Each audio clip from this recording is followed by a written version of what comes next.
May hapon Negros. Ini ang Digicast Negros 10. Ang nagapangunang napulot ka mga balita sa isla sa Negros ang amo ni gadulong sa inyo.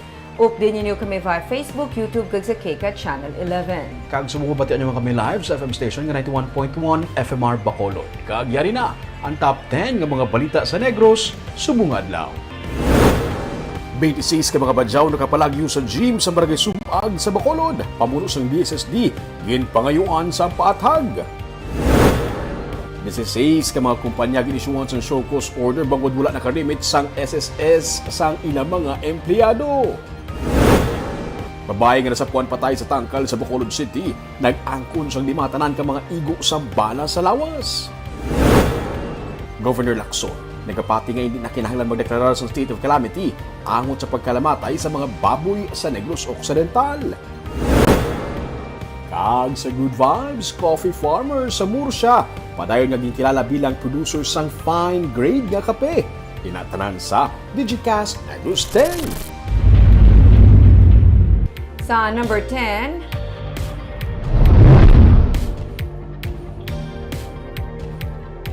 low pressure area ang ginamonitor sa guwasang PAR, pero pag-ulan sa Visayas ang ginadala sang ITCZ. As of 3 a.m. ang LPA ang yara sa 260 kilometers east sang Infanta, Quezon nga may gamay nga tsansa nga mangin isa ini ka bagyo, pero posible ini nga magdala sang pag-ulan sa Luzon. Ang Intertropical Convergence Zone ang nagaapekto sa Southern Luzon, Visayas kag Mindanao kag magadala sang pag-ulan sa Southern Luzon, Visayas kag Mindanao. Ang Visayas nga nagalakip sang Negros Occidental kag Bacolod City ang maka-eksperyensya sa magalumon nga kalangitan nga may lapta-lapta nga pag-ulan kag pagpanaguob. Posible man ang pagluntad sang flash floods kag landslide.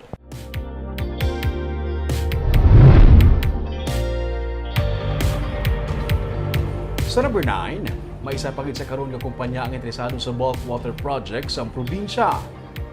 Inisunod sa kay Negros Occidental Governor Eugenio C. Lacson nga nagakasayuran nga may limana sa karon ka mga nagpabutyag sa interes para sa among proyekto. Wala naging hingadlan pa ni Governor Lacson ang ikalimang kumpanya. Sa nagpangusisa, ini ang ginagda na lamang sila nga magtambong sa Investors Forum nga natalana sa bulan sang Hulyo. Damlag pa, ang Aboitiz Group, ang Suez, Manila Water kag San Miguel Corporation ang nagpabutyag sang interes. Ang bulk water project ang nagabalor sang 1.2 billion pesos kag 100 million naman ang proposed equity sa probinsya. Nakipandiri ang water rights sa ginapaabot joint venture agreement. Damlag pa, ginsiling ni Provincial Administrator Refrando Diaz nga santo sa timetable ang tanan. Tuyo sang bulk water project nga mapunan ang kakulang sa matinlo nga water supply sa probinsya. Tubtob sa karon, wala pa makapadala sang letter of intent ang Bacolod City Water District. Ginapaabot nga magaproduce sang 31.5 million liters per day ang amunga proyekto. Yes, in fact, I was told there was another inquiry. No, we just suggested. I don't have the name now, but we just suggested na attend na lang sila sa forum.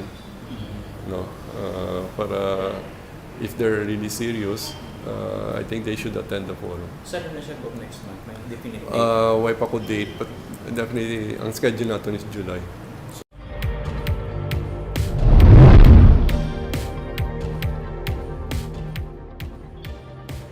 Sa number 8, hindi na magpaidalom pa sa formal investigation hearing ang duha ka mga empleyado sa Office of the Provincial Agriculturist nga damlag pagin pasakaan sang kaso bangod sang pagkadula sang 789 ka sako sang abono.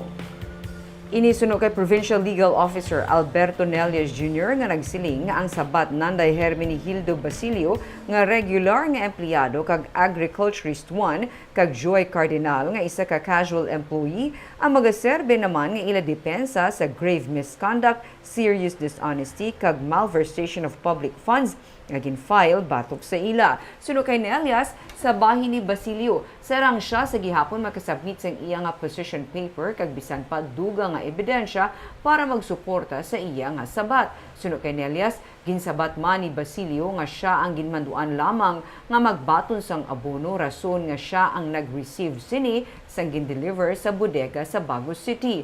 Suno kay Nelias, mas maayo kung tani kung mapatpat niya ini. Ginrecommend naman sa legal office ang non-renewal sang kontrata ni Cardinal. Natukiban ang pagkadula sang 2,367,000 pesos nga balor sang abono gikan sa warehouse sa Bago sang may maga-withdraw na kuntani nga LGU para sa ilang nga parte sa tuong October 2022 pero wala na sang may mahatag pa nga supply. But it's a matter of defense and it would be best appreciated kung may ara kita hearing or formal what do you call this, may position paper sila nga detalyado nga tani maka-present man witnesses or ma-cross-examine taman ang ang ebidensya sang investigating office which is the OPA. So hindi na siya mag-formal hearing? Hindi na siya kuno mag-formal hearing because of financial constraints. Of course, civil service rules dictate nga just because hindi siya mag-elect, we will still give him the option to submit additional evidence or position paper. Sa number 7,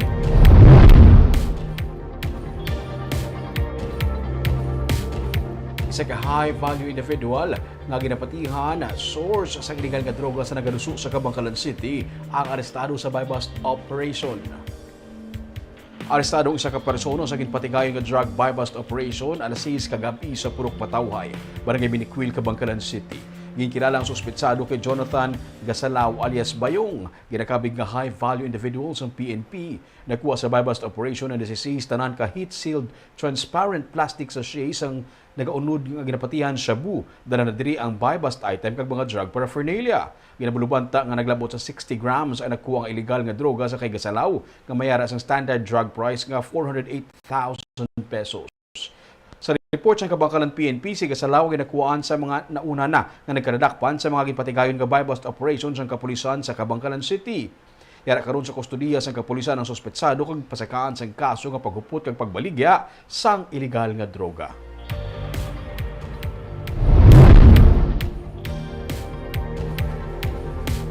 Sa number 6, ginaalagar katapos ang NPA arestado sang kapulisan sa Kabangkalan City. Ginserbihan sang warrant of arrest kag tigayon nga naaresto sang Kabangkalan PNP ang katapos ng NPA sang Domingo, Hunyo 25 sa Barangay 2, Syudad sang Kabangkalan. Ginkilasto nga si Susan Medes aka Susan Medes kag ginasiling katapos ang CN2 KRNCBS, residente sa sitio Bito, Barangay Buenavista, Himamaylan City. Nagapangatubang siya sa kaso nga murder kag wala naman sang piyansa para sa iya sini temporaryo nga kahilwayan. Detained siya sa karon sa Kabangkalan PNP.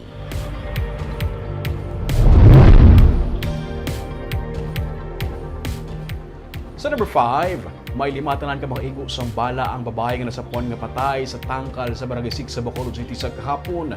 PNP ang mayaran sa persons of interest.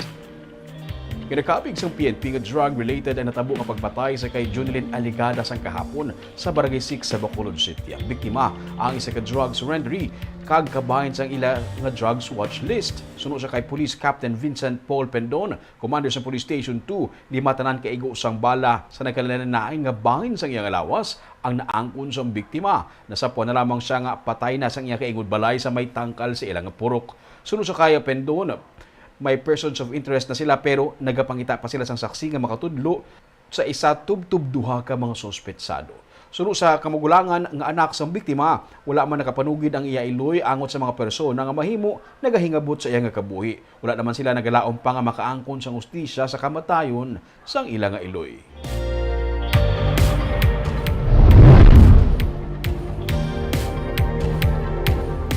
Sa number 4, mga senior citizen nga market vendors kabahin sa hatagan sang prioridad sa raffle sa mga stall sa Libertad Market sa Biyernes.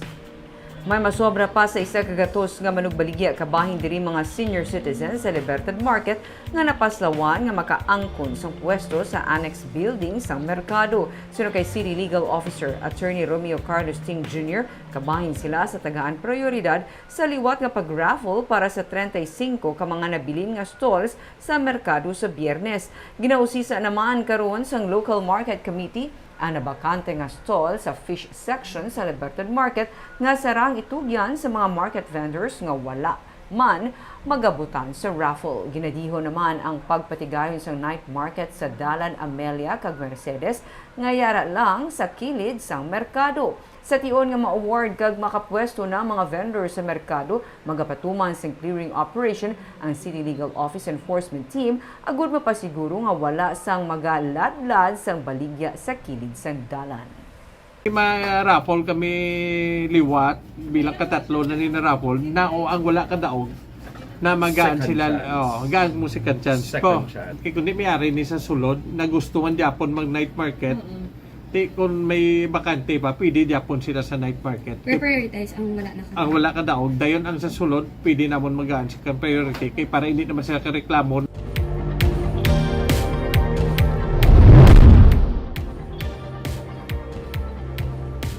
Sa number 3, isa tanan ka mga kumpanya nga nagalakip sang isa ka construction firm kag restaurant ang ginapanaugan sang show cause order sang SSS bangod sang kapaslawan sa pag-remit sang SSS contribution sang ilang nga mga empleyado.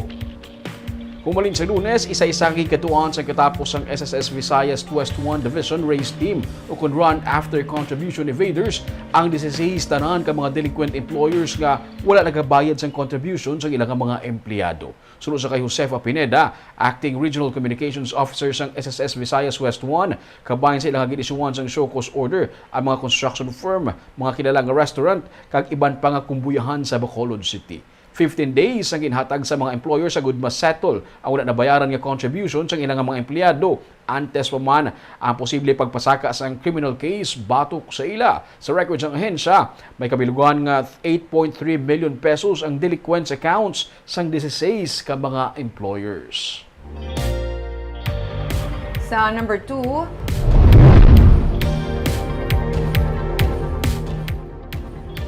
sitwasyon karon sang probinsya bahin sa swine deaths malayo pa para makadeklarar sang state of emergency. Sa datos ng Provincial Veterinary Office ng kahapon, 143 sa karon ka mga barangay sa Negros Occidental ang nag-record sa swine deaths tugas ang naglain-lain nga mga masakit. Barangay 1 poblasyon sa Isabela ang nagdugang sa mga barangay nga nag-report sa swine deaths. Sa amo nga datos, napakita nga 9.64% sa hog population sa 17 ka mga apektado nga banwa kag syudad ang nagkalamatay. 164.3 million pesos ang balor sang amo nga kahalitan. Pero ginsilay ni Governor Eugenio Jose Lacson, ang amo nga sitwasyon malayo pa para makadeklarar sang state of emergency. Dugang pa niya, nagapanubo na sa matag adlaw ang gana-report pig deaths na patuman man na nagakaigo nga protocol para malikawan ang paglapta pagid sa masakit kag ang mga green areas o kung wala sa na-record swine deaths ang maid-id man nga nagapangapin sang ilang nga mga lugar. We also experience a few number of days na no mortality reported or no new barangays reported mortality. That means somehow we have contained it already in the areas that already experience mortality. So it has to be much more than this. The numbers of especially barangays experiencing mortality before we can say that there is an emergency. I'd like to think also because we've also followed the protocol, the spread now has been somehow contained. Kag sa numero 1 sa mga balita, subong adlaw.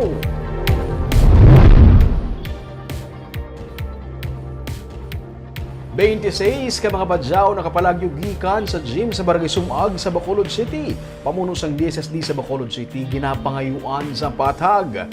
May report si Nico Delfin. Madulong pakuntani isang pamahaw sa daypunong Barangay Rodney Carmona sa 26 ka mga badyaw nga temporaryo nga ginpahamtang sang DSSD Anti-Mendicancy Team sa Barangay Gym pero nakibot sila nga wala nang pamilya sa mga indigenous people matapos magpinalagyo Lunes ang kaagahon.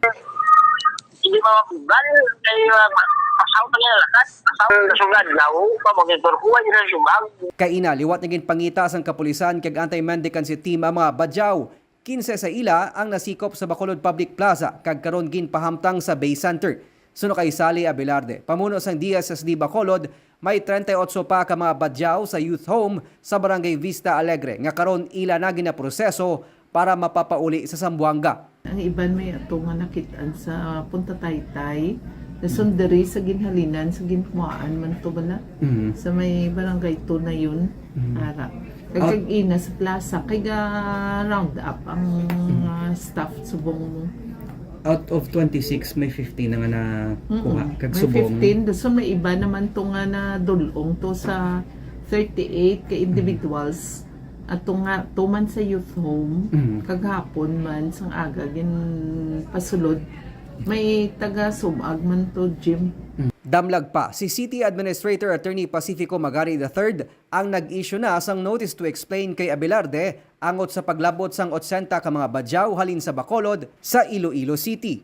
Gani liwat man nga nagpangayo sang pathag si Maghari angot sa pagpalagyo sang katapo sang IP sa Sumag. We will ask for a written report kay DSSD on that. Kay according siya do nagbalik naman ko do accounted for man. After she submits due process ng after she submits her reply to the notices, we will elevate it kay Mayor and perhaps to City Legal so that we can look at kung ano gid ang appropriate action to be taken, whether sanction or reprimand.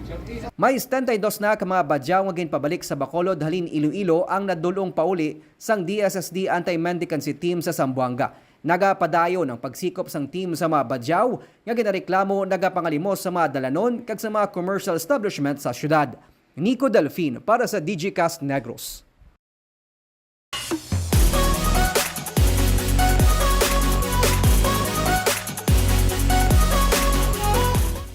Sa Good Vibes, isa ka local coffee farmer sa Banwas ng Murcia, isa sa mga ginkilalang producer sang fine grade nga kape sa Pilipinas. Karon nagahatag naman siya sang training sa mga mayara sang coffee business agud to maintindihan nila ang eksakto nga pamaagi sa pagpreparar sang kape. May report si Romeo Subaldo. Diri sa may barangay Minuyan sa Banwas sa Murcia, makita ang learning site kag ang processing area sa Sugar Valley Farm.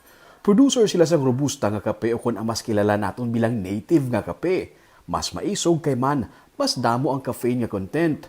Sa tiilan sa Bulkan Canlaon makita ang coffee plantation ni Teddy Cañete kag sa mga kaupod niya nga mga coffee farmers sa ilang asosasyon, ang Minuyan Murcia Marginal Coffee Growers. Si Teddy may 15,000 ka mga puno sang kape.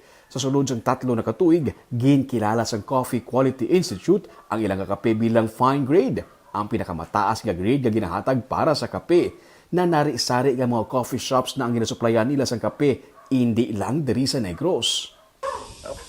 Ang fine grade actually sir is the highest grade sa coffee. Kung bagang gradean ka na nila. Sa Negros, pila na ka muli na fine gagaan sa fine grade? 5 sir, pero this year 4 ang nag-participate. Anong sinungata gani? Saan nga muna? DTI sir, kag ang CQI. QI? CQI. CQI. Coffee Quality. Coffee Quality Institute. Sila naghahatag sa grade. Yes. So, sila naghahatag sa fine grade. Siya lang gina sir. Every year na siya nung dapat? Oo. So, ikapilan nyo nung year nga tagaan sa fine grade. Ka-third year na naman. Yan na label as fine grade. Nabuligan na sila sa Department of Agriculture sa pagpatukod sang structure para sa processing kag display area nila. Sa kilid lang sa ilang balay, may mga puno man sang kape. May mga estudyante na diri nga naga-training sa iya. Kag nagatudlo na sila sa mga coffee business owners sa eksakto nga pamaagi sa farming kag pagpreparar sang kape. Ang nagligad to 32 ka bilog nga coming from different cities and municipalities in Negros Occidental. In-sponsor sila sang AMAD, na balaya sang division sang DE on marketing. Ako na nag-conduct training sa ila. Tagaan lang ako sang DA man. Sa ginhat-download nila sa amon ang fund, including ang meals, kami na nag-prepare sang meals. Sa kape na nagalibot ang pangabuhi sa mag-asawa nga Teddy kag Mary Joy Cañete. Kay diri naman nagasalig ang ilang palangabuhian. Pati gani ngalan sa ilang mga ido sa proseso man sa paghimo sang kape nagahalin. Ano nga mga names, for example? Brewing. Tapos?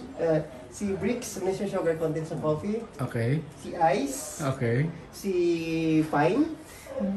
Fine. Ano ba niya ngalan niya? Din, may course, horse grind. Si Bin ay Bin to.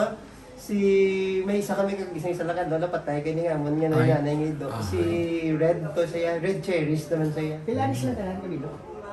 9 subong bala sir mo. Kag, kung mayara sang interesado nga magtuon parte sa kape o kung luyag magnegosyo sang kape, pareho sa sining nga grupo, nagakadto diri sa ila para maintindihan kung ano kauti sa proseso para lang makaproduce sang dekalidad nga kape. Para kay Teddy, isa sa mga mapabugal niya sa kape sa Binuyan kay man, ginaproseso ini nga may pagpalangga kag passion, kag ginapraktis ang tatlo ka bagay nga importante sa slow food. Ang good agriculture practice, clean bangod wala nagagamit sang kemikal, kag fair bangod eksakto ang presyohanay na makabawi lang sila sa ilang pagpangabudlay. Pero ba kung mo sa isang mo katasa nga kape ka uti sa process para makakamap sa among sila nga flavors ang kape. Kagming ha, fine grade, do gapati gid kumi kaysa baho pa lang do ka fine na gid ya. Ito ka namin ganyan ba niya kape? Kaagamit ang mga balita sa Negros subong adlaw. Kay man sa panahon karon importante nga may ihibalo ka sa nagikatabo sa imo nga palibot. Kung dapat balansa kay eksakto mga impormasyon. Parahan kami nga magapangalagad sa Negrosanon. Ako si Barbara Mijares. Tubtub sa buwas, ako naman si Romeo Subaldo, mayong hapon.